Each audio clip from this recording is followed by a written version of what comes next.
for my next anime review, I am doing the Rising of the Shield Hero Season 4. This anime is done by Cinema Citrus, and it is rated PG-13. Now, for anyone who has been watching Rising of the Shield Hero since the first season, you know all too well on the massive dips in quality that this series has had over the years.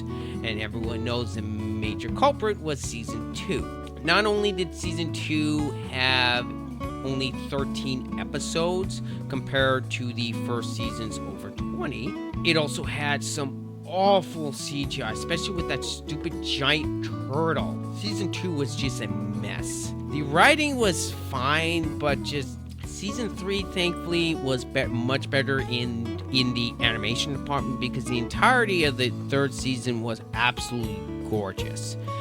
The writing, unfortunately, still suffered quite a bit in Season 3. Some of the aspects, especially with that stupid dragon side plot, were just outright terrible, in my opinion. And now we finally come to Season 4. I have absolutely no complaints with Season 4's animation. Season 4 looks absolutely gorgeous. There is some CGI here and there that looks iffy, but other than that, there is nothing nowhere near as bad as Season 2's giant tortoise. It does feel like Season 4 does tend to drag its feet, especially in the first part of the season where we go to the first capital of the metahumans. I was looking forward to finally seeing that kingdom. I did feel like that series events did drag on a bit too long. This season in general does feel a bit like filler, if I'm going to be honest. Motoyasu is next to non-existent in this season, and same with the Queen of Melromark, and Melty doesn't have a whole lot to do in this season either. Bitch or Melty, she is one of the main villains again in this season, but we do find out what ultimately is her fate by the ending of the season. And this season finally is getting ready for the Phoenix.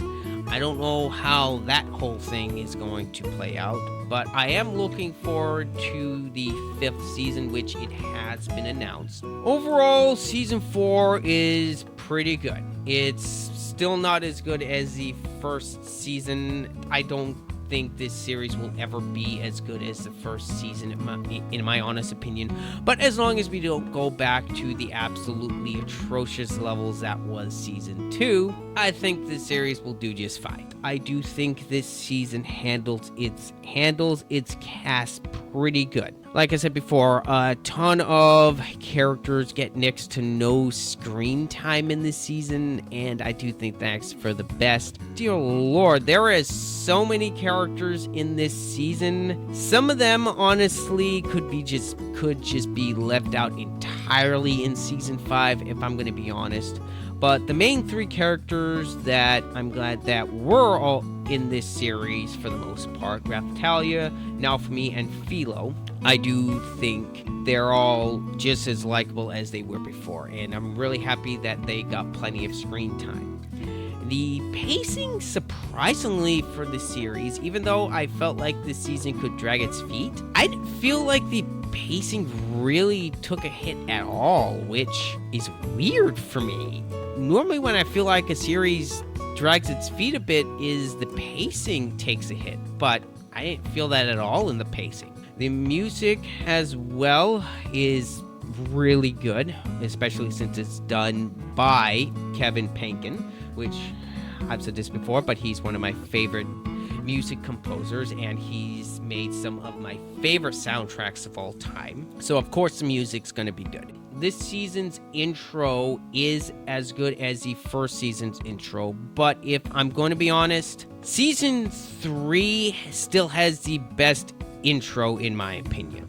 The ending theme for this season I thought was really good. I really liked it. The newer characters that we get introduced into this season, as well as some of the side villains in this season, I thought they were done pretty good.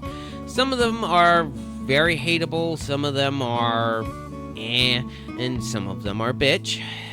It's very hinted early on and in the intro that bitch is pulling a lot of the strings. So yeah, overall, season 4 came out as good as I was hoping for. Nothing in this series has been as bad as season 2, thankfully.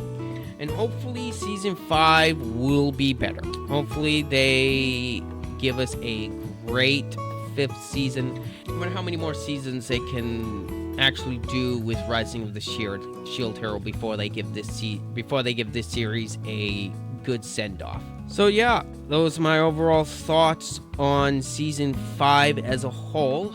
My score for the entirety of the Rising of the Shield Hero season 4 is a solid 8 out of 10. I would definitely put this in the more lower 8, but an 8 nonetheless. Season 4 continues the great animation from season 3. It does improve upon some of the writing aspects. We don't have anything outright stupid like the dragon storyline from season 3. Season 4 is probably the best season we've gotten since season 1. I'm happy with it. I do understand why some manga or light novel fans have been rather unhappy with the series because of some of the changes with the characters that they made, especially with characters like the Queen of Melromark and some other characters from what I've heard. Season 4 continues the quality that I was hoping it would. I don't have a whole lot of complaints this season, thankfully. Let me know what you guys think down below on season 4, and let me know what you guys thought of my review in general. And please don't forget to leave a like on the video because of the whole YouTube new ecosystem, which I still find very annoying. That is all from me. I'll see you guys in the next one. This is Marauder. I'm out.